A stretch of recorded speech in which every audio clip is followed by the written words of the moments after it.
Hello everybody, I'm pleased to welcome you here today. Nice that you are interested in my talk about product evaluation portals.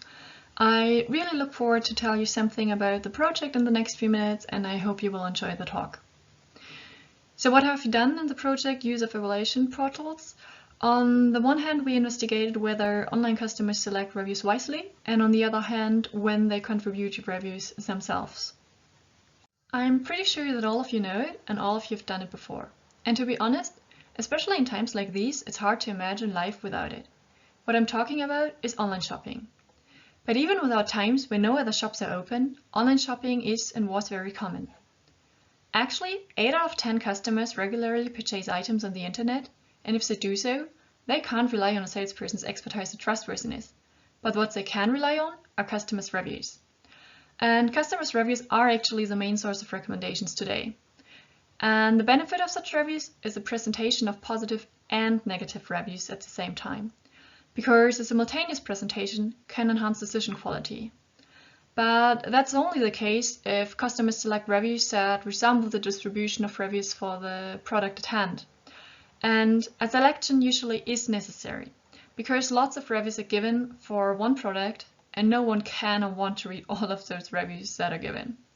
So in the project, we first of all investigated whether there is a bias when it comes to review selection, and also when people do contribute own reviews, because without such reviews, a product evaluation portal would not exist. When gathering independent information, people have been shown to engage in a biased information search, and research showed that especially information that supports one's own attitude is hereby preferably selected. Actually, people choose roughly 2 times more likely confirming over disconfirming information, and this tendency to search for confirming information is called confirmation bias.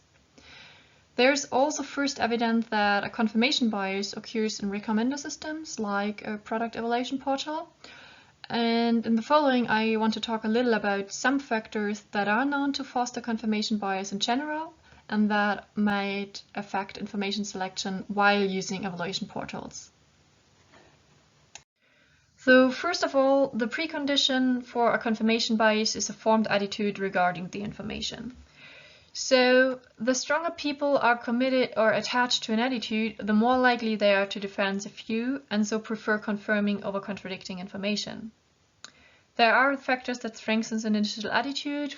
One factor, for example, is the possibility to freely choose information about the preferred alternative. This motivates people to bolster the initial choice with confirming information, and this in turn may enhance the confirmation bias. Another factor that may foster an initial attitude and therefore a confirmation bias is the selection procedure. So, for example, when electing information sequentially, meaning participants select and read one piece of information before they select and read another piece of information, will increase the likelihood of choosing confirmatory information compared to a blockwise or blocked selection. And as you may already have figured out, some of these aspects are already addressed within a typical interface of product evaluation portals. And in the next step, I want to show you which aspects we manipulated and what we addressed in our studies. In our studies, we first of all addressed the precondition for confirmation bias, namely the attitude towards a product. So we did this by manipulating whether participants saw a very positive overall rating of the product before or after they selected the reviews they want to read, and we expected participants to form a positive initial attitude when seeing the positive overall rating before review selection, and therefore that they would select more positive reviews confirming the initial attitude. But we did not expect that to the same extent when seeing an overall rating after the review selection. In another study, we not only varied the overall rating of the product, but also the quality of the product presented. So participants saw an overview of products, in our case, it were toothbrushes, that differed in their quality and overall rating. And participants either should inform themselves on the high or on the low quality product. Again, we assume that a positive initial attitude is formed when participants saw the high quality product with a good overall rating, and therefore more positive reviews would be selected. Additionally, we address two typical interface characteristics of a product evaluation portal that may foster a confirmation bias. On the one hand, we manipulated whether participants were able to freely choose a toothbrush they want to inform themselves further on, as it is the case in real product evaluation portals, or got one assigned. As mentioned before, to select information freely can foster confirmation bias, so we assume that free selection should increase the positive initial attitude even more, and more reviews out of a good category are selected. On the other hand, we vary the way of selecting reviews. The way most portals provide reviews is sequentially, meaning people can select one after the other rather than selecting blockwise. As you may remember, selecting sequentially also can increase a confirmation bias, though we manipulated whether participants were able to select reviews sequentially or blockwise, and expected that they would, accordingly to their initial attitude, select more positive reviews when selecting reviews sequentially compared to blockwise. So a higher confirmation bias in our case meant selecting more positive reviews according to the initial positive attitude towards the product of the participants. I just want to give you a brief overview of the material. So in total, we conducted 5 studies with almost 1,400 participants, and we manipulated whether they saw interface characteristics forming an initial attitude or fostering a confirmation bias.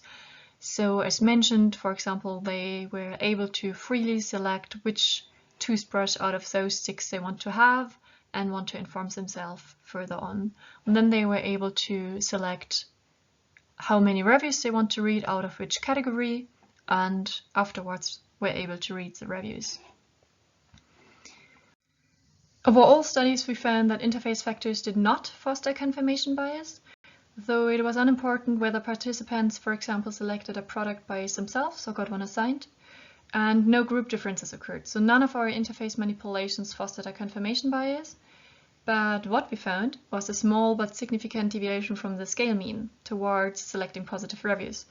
Though you can see here in the meta-analysis on the right side that people selected more positive reviews, and this indicates a confirmation bias in the case of review selection. So participants indeed preferably selected positive reviews in line with their initial attitude. However, it should be highlighted that the aggregated effect size in our studies is at almost 0.10 and therefore a small effect size. To sum up, varied interface characteristics had no effect on review selection, but our participants overall indeed preferably selected positive reviews, confirming the initial positive attitude, and though our results are in line with the majority of earlier research. But even if the selection of confirmatory information could in principle also occur in the context of product evaluation portals, as we have shown, it can hardly be considered a serious problem due to the small effect size. And actually customers seem to benefit from the rich information offered by such portals and choose the reviews wisely. As mentioned at the beginning, in the context of product evaluation portals, it is not just important to know the conditions for a biased or not biased information selection, but also how these conditions affect users' own contributions. Because without such reviews, a product evaluation portal would not exist. So in a second set of studies, we investigated whether the contribution of reviews depend on others and when they do contribute reviews. So far, it's unclear how the perception of reviews of others or the overall rating of a product influence the contribution of customers. A body of research suggests that, similar to the confirmation bias in information selection, there is also a bias towards the majority position regarding contributions to portals. And further, that online evaluations tend to follow the majority. Research also shows that people holding a minority opinion compared to people holding a majority opinion hesitate more to express their opinion. According to this research, we assume that when people see an overall rating or review that opposes their own opinion, they would hesitate more and contribute less compared to participants who read and see an overall rating that confirms their own opinion of the product. Across 2 studies, we did not find evidence supporting our hypothesis, so there are no differences between groups according to the contribution of reviews. To conclude, across all studies, the varied interface characteristics had no effect on the selection of reviews and neither on the contribution of reviews.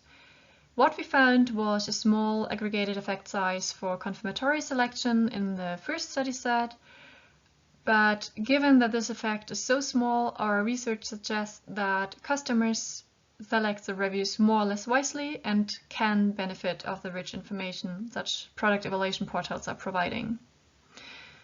So what are we doing next? At the moment, we are waiting that our manuscript over the 5 studies concerning the review selection is being published, so fingers crossed. And we are also tracking real products on product evaluation pages to see whether the overall rating may have an effect on the real-life contribution of reviews or not. Yeah, so far that's from my side. Thank you very much for your attention and for listening. And if you have any questions regarding the project, feel free to contact me at any time.